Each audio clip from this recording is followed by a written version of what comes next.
Bonjour et bienvenue à tous. Donc nous sommes ensemble pour 1 heure afin de suivre ce webinaire qui a pour thème comment évaluer et prévenir le risque radon. Alors pour rappel, ce webinaire est organisé par le CRES Provence-Alpes-Côte d'Azur et financé par l'ARS Provence-Alpes-Côte d'Azur dans le cadre de son plan régional santé-environnement.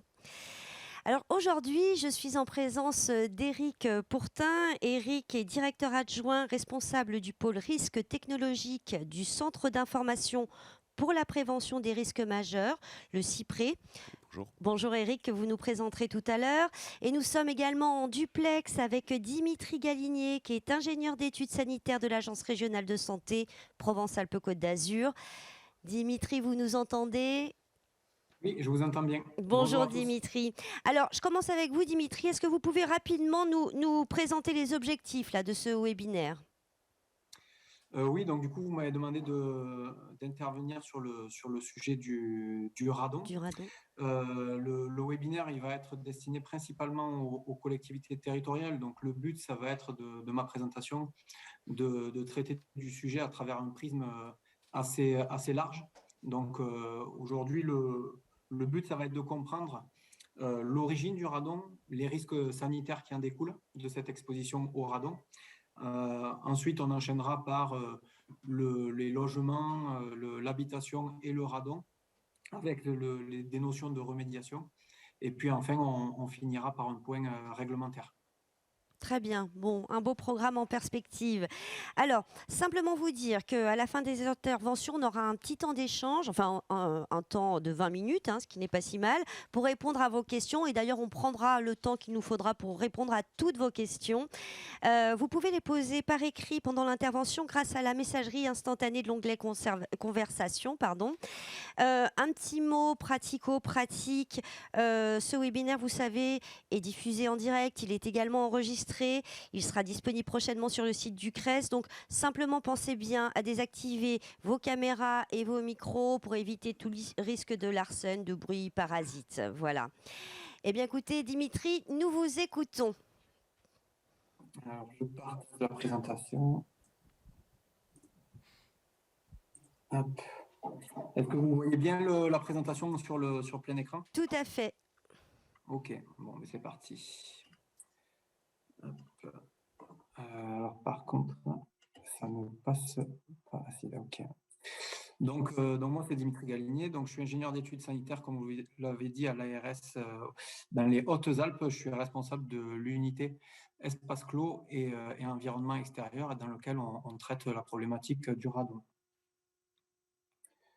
Donc, pour commencer, qu'est-ce que le radon? Donc, ça va être un gaz qui est naturel, inodore et incolore. Donc, on ne va pas le sentir, on ne va pas pouvoir le voir. Il va être présent naturellement dans le sol et dans les roches. C'est un gaz qui est dit ubiquitaire, donc c'est-à-dire qu'on va le retrouver vraiment partout dans l'environnement extérieur. Chacun de nous va être exposé au radon, sauf que voilà, sur l'environnement extérieur, il va y avoir une dilution qui va se faire. Donc, on va avoir une concentration, donc une activité volumique qui va être de l'ordre de 10 becquerels, une dizaine de becquerels par mètre cube. Donc, ce qui représente vraiment une concentration très faible. Donc, l'unité de l'activité volumique, c'est le becquerel par mètre cube. C'est le nombre de désintégrations par seconde. Donc, il est issu de la désintégration du radium, qui lui-même est un descendant de l'uranium. Donc, c'est-à-dire que plus vous allez avoir une teneur importante en uranium dans les roches, plus vous allez être susceptible de retrouver du radon dans l'environnement, en fait, que ce soit à l'extérieur ou dans vos habitations. Et au contraire, donc, dans les lieux confinés tels que les habitations, il peut s'accumuler et atteindre des concentrations élevées. Donc, quand vous allez être exposé à des concentrations élevées, c'est là où il va y avoir la problématique sanitaire du radon.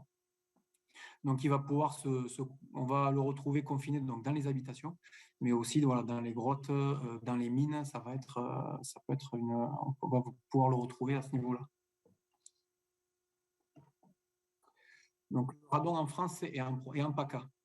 Donc, sur votre gauche, vous avez une carte du potentiel radon à partir des formations géologiques.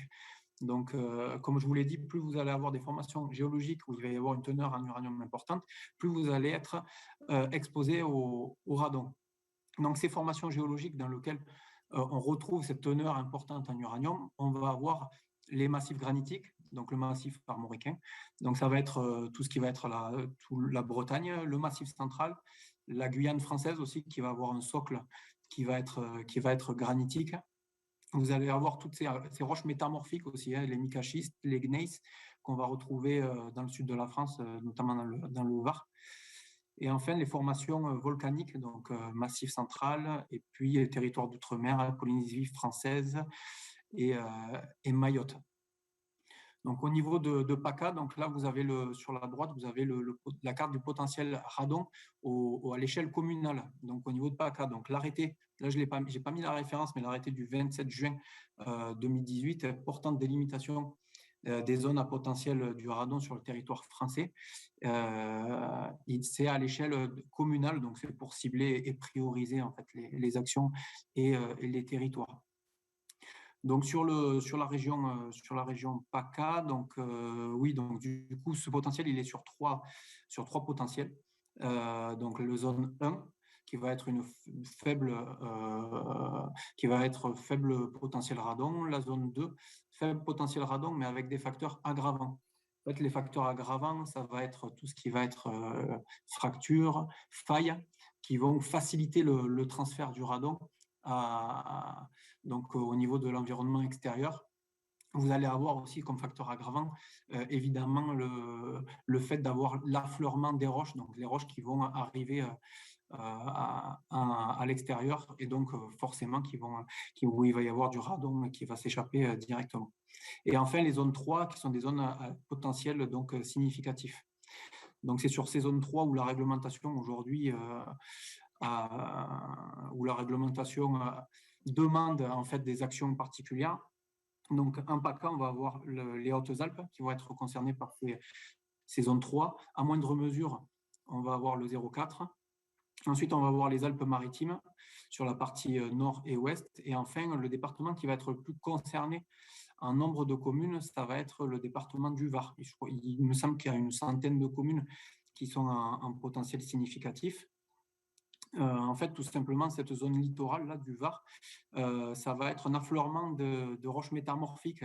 Donc, ça va représenter tout ce qui est massif des Morts, avec du granit, des gneiss, et puis le massif du Tanneron. Je crois que c'est le massif volcanique qui est plus à l'ouest. Donc, il va y avoir vraiment ce partage sur le Var, ensuite avec des zones à faible potentiel en fait, sur l'est et sur le nord. Ça, c'est tout simplement dû parce que donc les couches géologiques donc granit, etc., elles vont avoir un pendage, donc elles vont plonger vers le nord et elles vont être recouvertes des roches sédimentaires ou alors de formations argileuses qui vont empêcher les gaz de remonter à la surface. Et donc là, on a des zones à potentiel faible. Il y a une chose qui est importante sur les deux cartes, c'est que même si vous êtes sur une zone à potentiel significatif, ça préjuge en rien la concentration que vous avez dans votre habitation. Si vous êtes en France métropolitaine sur une zone 3, que votre habitation, on va le voir tout à l'heure, elle va être bien ventilée, elle va avoir une construction qui va être adaptée, vous n'allez pas retrouver de forte concentration de radon dans votre logement. Et pareil pour les territoires d'outre-mer, en fait, vous allez avoir la Guyane, par exemple, où vous allez retrouver du radon avec le granit. Mais c'est vrai qu'au vu de la météo, les gens, quand ils vont être présents chez eux, ils vont tendance à avoir les fenêtres ouvertes et donc vous aurez des concentrations qui seront beaucoup plus faibles.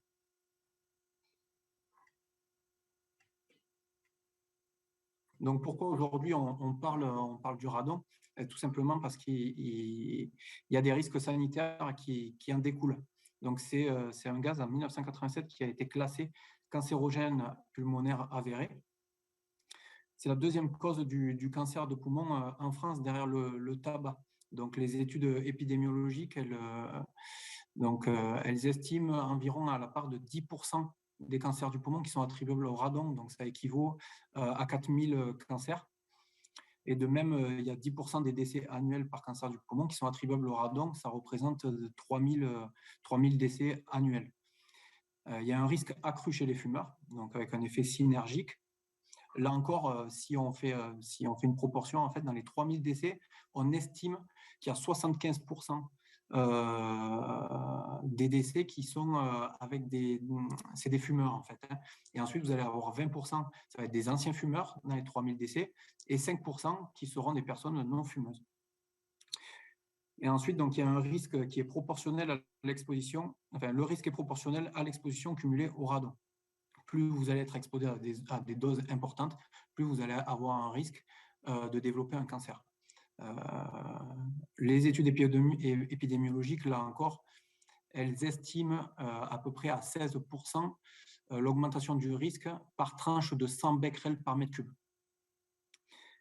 Ensuite, l'OMS recommande un niveau de référence à 100 becquerels par mètre cube, et à partir de 300 becquerels par mètre cube, la Commission européenne recommande de faire des travaux pour réduire l'exposition de la population. On verra après que 300 becquerels par mètre cube, c'est aussi le seuil de référence fixé par la réglementation. Donc, sur améliorer les connaissances sur l'exposition de la population.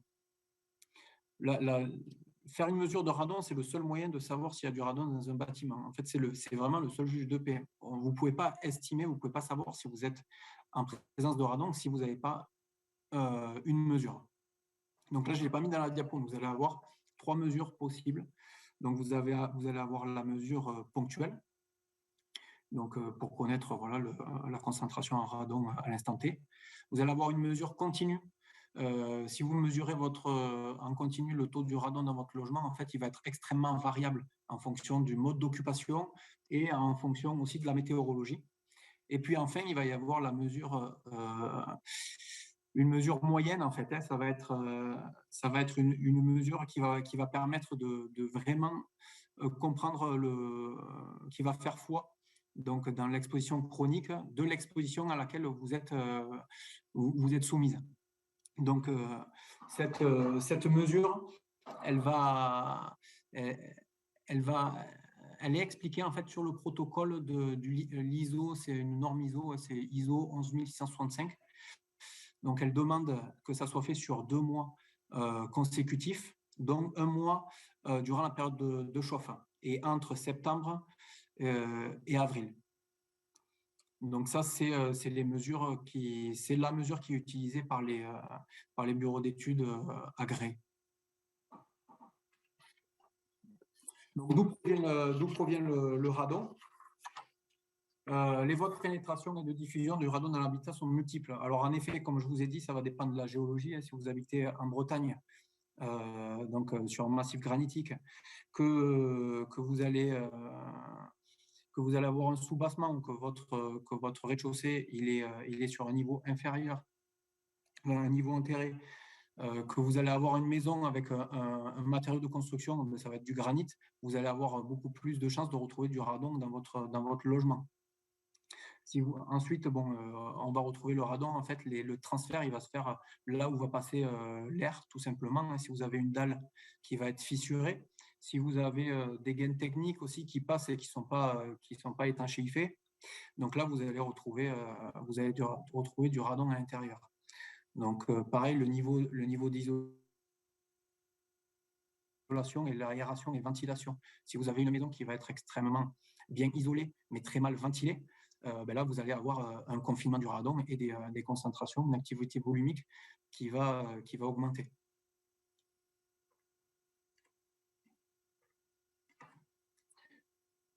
Processus d'entrée du radon dans les habitations. Donc, vous allez avoir le transfert convectif, donc avec un tirage thermique.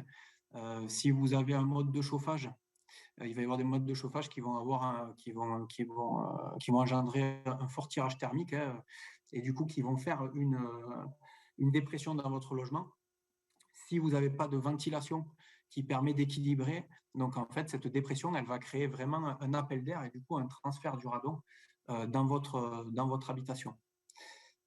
Le transfert diffusif, et là encore, si vous êtes sur du granit directement, que votre dalle est fissurée, tout simplement le radon il va pénétrer dans le logement de façon à combler le vide.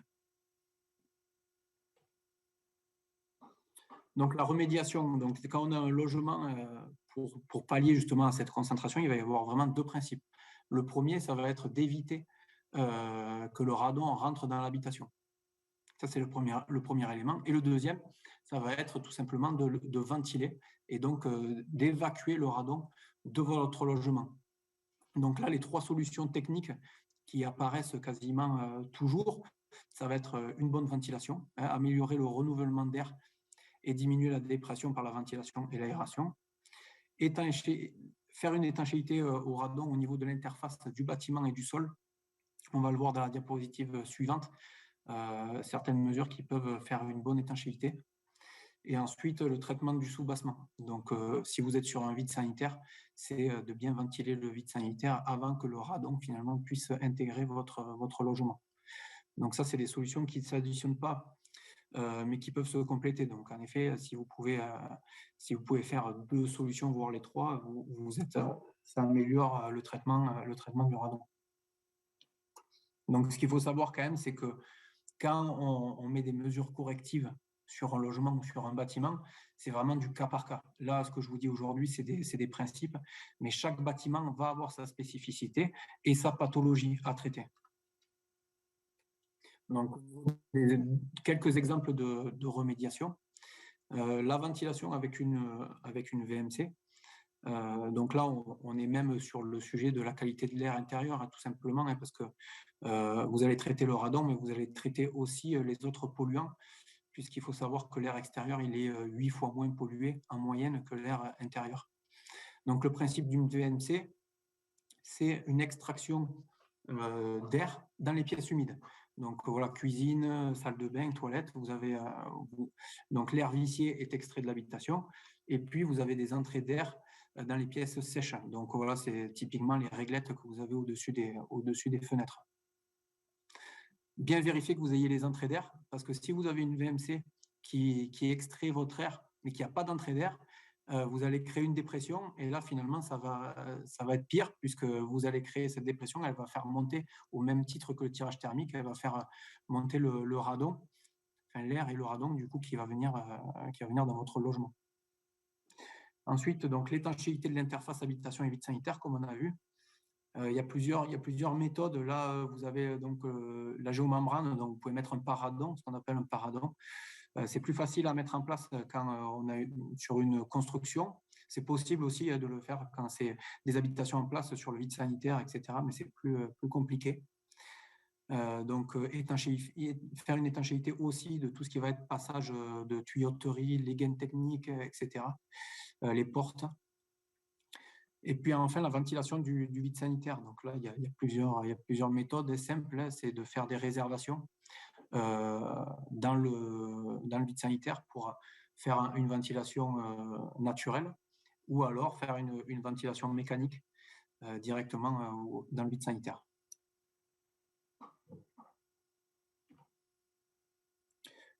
Donc, la réglementation.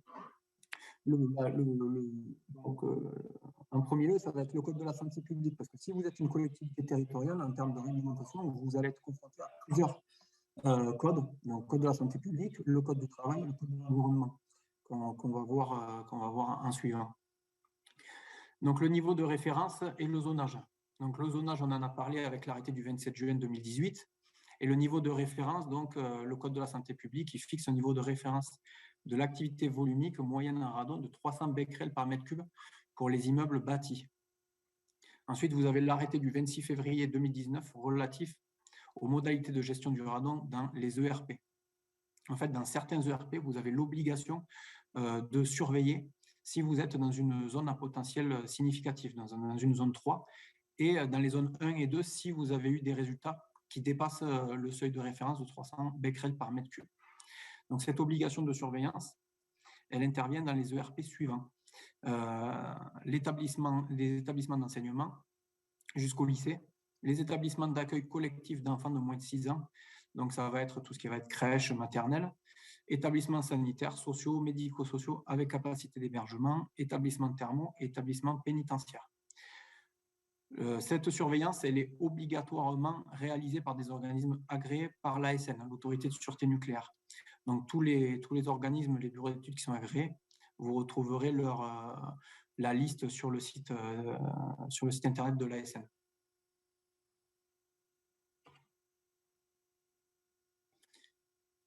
Donc là, je vous ai mis sur cette diapositive, je vous ai mis un logigramme. Donc, vous devez faire un dépistage du radon, donc un mesurage initial. Donc, ce mesurage initial, normalement, vous l'avez tous fait sur votre commune, hein, si vous êtes propriétaire ou gestionnaire. Si vous ne l'avez pas fait aujourd'hui, ben, il faut le faire sans délai. Donc, le mesurage initial, c'est la mesure intégrée, c'est-à-dire que c'est l'exposition moyenne qu'on a vu tout à l'heure. Ce mesurage initial, en fait, il va donner 3 scénarios. Le premier, ça va être que vos résultats, ils vont être tous en dessous de 300 becquerels par mètre cube. Donc, le prochain dépistage, c'est dans 10 ans. Donc là, tout va bien.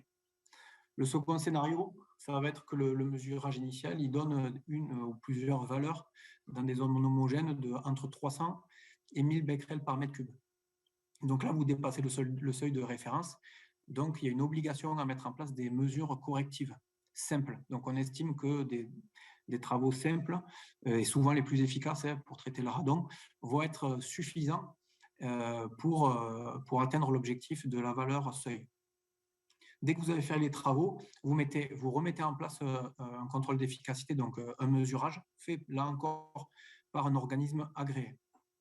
Ce mesurage, donc le contrôle d'efficacité, il vous donne en dessous de 300 becquerels par mètre cube.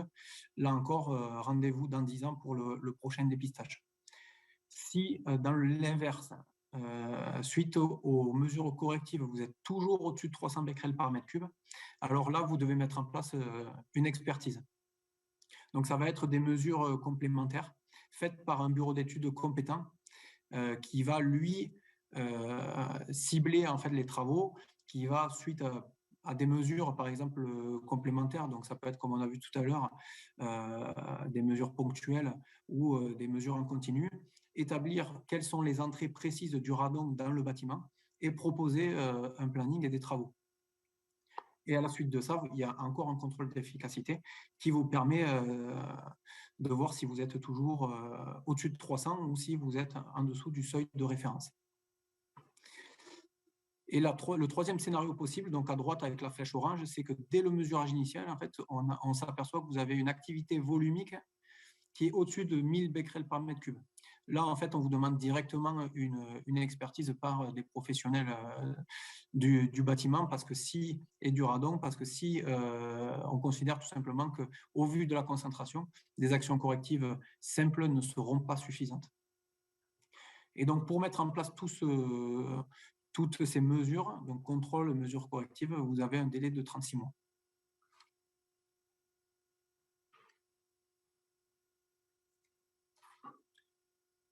Donc, le code du travail maintenant. Donc, l'ARS, nous, on ne gère pas le code du travail. Donc, ça, moi, je vous présente assez succinctement ce logigramme pour vous montrer qu'il y a des différences vraiment entre le code du travail et le code de la santé publique.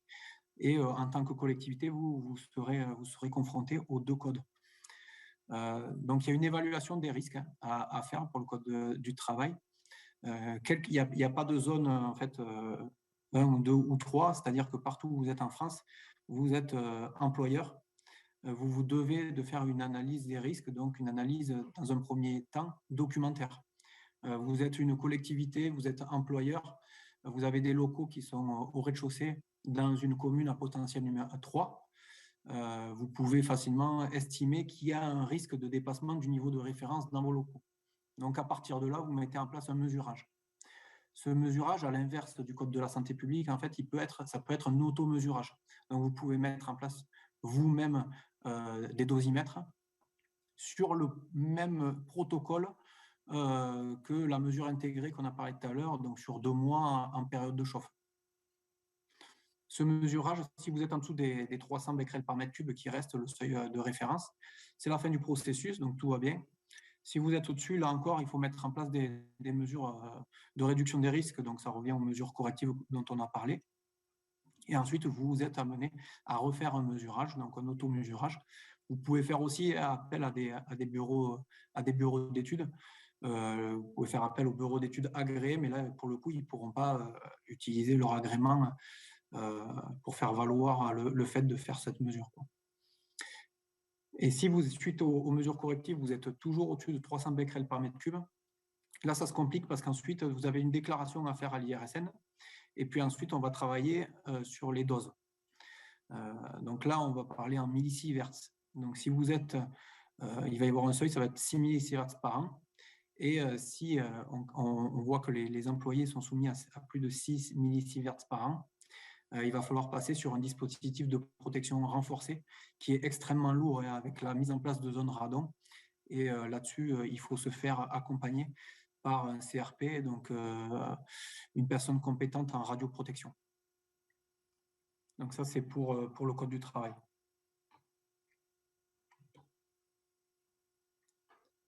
Pour le code de l'environnement, intègre désormais le radon en tant que risque naturel. Donc il y a une obligation pour les élus d'informer la population. Donc l'information préventive de la population, elle passe donc dans les PLU, dans les DDRM. Donc là-dessus, c'est une fois tous les 2 ans et la mairie se fait accompagner par les services de l'État compétents. Ensuite, donc, dans les communes en zone 3 listées par arrêté préfectoral, une information doit être transmise lors de toute transaction de vente ou de location. Si vous êtes vendeur ou vous êtes bailleur, vous êtes dans l'obligation d'informer donc l'acheteur ou le locataire que le logement qui s'apprête à occuper est dans une zone 3. Par contre, il n'y a pas d'obligation de mesurage pour des particuliers et il n'y a pas d'obligation de mesurage même s'il y a une transaction du logement. Ce qui est dommage, bon, la mesure, elle est toutefois recommandée, hein, pour savoir si on a traité ce risque. Donc, ça, c'est la fiche d'information pour les acquéreurs et locataires. Donc, on vous informe que votre commune est en zone 3, et puis ensuite, il y a différents items qui vous permettent de comprendre ce qu'est le radon. Et là encore, donc là, vous avez un CERFA dans lequel, en numéro 2, l'immeuble se situe dans une commune à potentiel radon classé au niveau 3, oui ou non. Donc là, c'est une obligation, hein, comme je disais, aux vendeurs ou aux bailleurs. Donc, les missions de l'ARS sur ce sujet du radon, donc, améliorer la connaissance sur l'exposition réelle de la population. En région PACA, il y a eu une campagne de mesurage avec la distribution de dosimètres au grand public. Dans les Hautes-Alpes, par exemple, nous, on finance l'association Gap Science Animation pour la mise en œuvre de campagnes de distribution de dosimètres lors d'événements. Voilà, ils vont faire des conférences, ils vont faire des animations dans différents lieux. Et là, les personnes qui viennent sur place peuvent se fournir un dosimètre. Le principe, c'est qu'ils l'installent donc sur 2 mois dans le logement durant la période de chauffe. Pareil, donc une mesure intégrée. Au bout des 2 mois, il renvoie, donc vous lisez la notice, vous le renvoyez à l'association, et c'est l'association qui s'occupe de l'envoyer directement au laboratoire qui, lui, ensuite va transmettre les résultats. Donc, vous aurez les résultats pour savoir ce que vous avez chez vous en radon, et puis nous aussi, ça nous permet d'alimenter nos bases de données. Ensuite, sensibiliser et informer la population, les élus, les professionnels du bâtiment au risque radon. Donc là, nous, on travaille avec des partenaires pour faire des tablettes, des réunions, des conférences. Donc, il y a de la sensibilisation des scolaires qui est fait, une intervention en classe, notamment pour la qualité de l'air intérieur, qui est faite dans le 05. Il y a un escape game qui a été fait aussi par Gap Science Animation, qui est mis en place dans les scolaires ou dans des expositions. Et puis, voilà, des professionnels et des élus ont fait des conférences auxquelles on participe aussi à destination des architectes ou voilà, des professionnels du bâtiment ou du grand public. Donc, on travaille donc avec le GSA dans le 05, aussi avec le CAUE. Et améliorer la prévention, donc document d'urbanisme, on participe à l'instruction des PLU et au respect de l'information des risques majeurs. Accompagnement financier des acteurs sur la thématique, ce que je viens de vous lister précédemment, en fait, on le finance au niveau PACA, l'ARS finance ces actions. Et enfin, on a une casquette de contrôle, hein, puisque on s'assure du respect de la réglementation, donc du Code de la santé publique pour l'ARS, relative à la surveillance des ERP qui sont soumises à cette réglementation. Donc pour les Hautes-Alpes, donc l'année dernière, on a fait une plaquette, donc c'est celle qu'on vous présente. On l'a fait en collaboration donc avec GSA, avec le CAUE et avec le CRMA. Voilà. Et puis pour la dernière diapo, vous avez quelques liens pour avoir un peu plus d'informations sur ce sujet. Voilà, je vous remercie pour votre attention. Merci beaucoup Dimitri pour cet exposé très intéressant. Alors on le voit, hein, la formation est au cœur quand même, hein, des enjeux. Peut-être Eric, je crois que c'est ce que vous allez aborder avec nous désormais. Donc juste quelques mots, hein, je rappelle, vous êtes directeur adjoint, responsable du pôle risque technologique du Centre d'information pour la prévention des risques majeurs, le CIPRE. Et donc vous allez nous parler d'informer, la nécessité d'informer et former les élus, leurs services, mais également les populations, les entreprises, les ERP dont parlait Dimitri sur le risque radon. Oui, effectivement, merci. Donc nous, on est une association loi 1901, tripartite, État, collectivités locales et territoriales et exploitants. Par exploitant, il est entendu les sites générateurs de risques, donc de ceux qui sont à l'origine de plans particuliers d'intervention, sites Céveso, installations nucléaires, infrastructures de transport de marchandises dangereuses ou les grands ouvrages hydrauliques. Et donc notre travail part de la connaissance du risque partagé entre l'ensemble des acteurs jusqu'à la planification et la gestion des crises, qui est nos cœurs d'activité, et qui dit planification et gestion des crises veut dire qu'on s'y entraîne parce que c'est pas inné. Le gène du pompier il n'existe pas, donc c'est que l'entraînement qui permet le jour J de peut-être être opérationnel. Et enfin, le dernier point, puisque le citoyen est acteur de sa propre sécurité, on accompagne l'ensemble de nos partenaires sur l'information préventive. Et effectivement, on travaille depuis fort longtemps avec l'ARS. Et dans le cadre du plan régional santé-environnement, le PRSE, on a proposé un projet qui a été accepté et financé par la RSPACA, qui a pour objectif et ambition d'informer et de former l'ensemble des élus sur l'ensemble de cette problématique que sont le radon.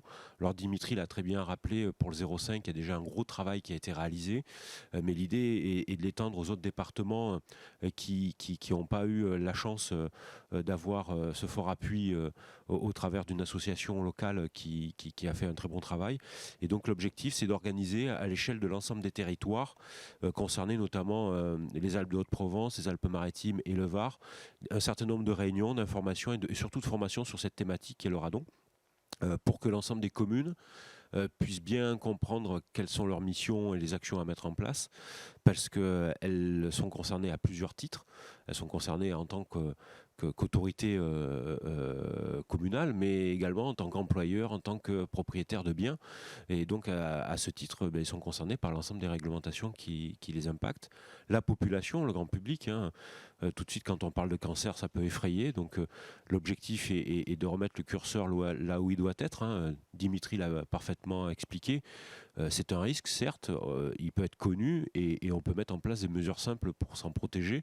Et donc, du coup, l'idée, c'est de remettre les choses dans le bon ordre avec la population pour éviter de l'affoler, mais également auprès des ERP, des établissements recevant du public, qu'ils soient publics ou privés, ou également des entreprises, parce que ils ont également un certain nombre d'obligations. Donc l'idée de ces différentes réunions avec les décideurs, c'est de leur rappeler les différentes règles au travers d'un certain nombre d'outils réglementaires, le code du travail. Dimitri en a parlé, hein, l'employeur est responsable en tout temps, tout le moment de ce qu'il fait, et il doit évaluer l'ensemble des risques professionnels auxquels sont exposés ses salariés. Par risque professionnel, souvent on entend le risque au poste de travail, mais ce n'est pas du tout que ça. C'est l'exposition du salarié dans son environnement. Donc là, on parle du radon, mais c'est aussi à des inondations, à du feu de forêt. Donc c'est l'ensemble des thématiques qui sont concernées, et pour ça, il doit mettre en place le document unique d'évaluation des risques professionnels. Et donc ce document unique d'évaluation, il porte bien son nom, c'est du bon français, il faut d'abord évaluer. Et au titre du risque radon, il faut que l'employeur évalue, est-ce que le salarié est exposé, oui ou non, et puis si oui, quelles sont les mesures qu'il met en place pour pouvoir l'en protéger. Ensuite, tout ce qui touche le code de la construction et de l'habitat, ça c'est ce que a bien décrit Dimitri également, sur cette base-là, c'est au titre des bâtiments dont sont propriétaires les différents communes, entreprises ou des bailleurs, hein, tout simplement, quelles sont leurs obligations et comment faire en sorte de protéger les gens à qui ils mettent à disposition ces différents bâtiments. Et enfin, le Code général des collectivités locales et territoriales. Et là, ça, c'est plutôt l'information préventive qui est visée au travers du DICRIM, le dossier d'information communale sur les risques majeurs, où dorénavant, il doit y avoir une fiche sur les risques radon, comme on porte un certain nombre de DICRIM aussi près pour le compte de nos partenaires que sont les collectivités locales. Alors quand je dis qu'on porte, hein, on leur fournit l'ensemble des éléments, ils l'adaptent ou pas. Enfin ça, on travaille avec elles pour que ça soit idéal et bien compris par la population. Il y a une fiche radon qu'on a finalisée et qui est en cours de validation avec l'Agence régionale de santé pour que ça soit cohérent à l'échelle nationale. Et en tout cas régionale, ça c'est sûr.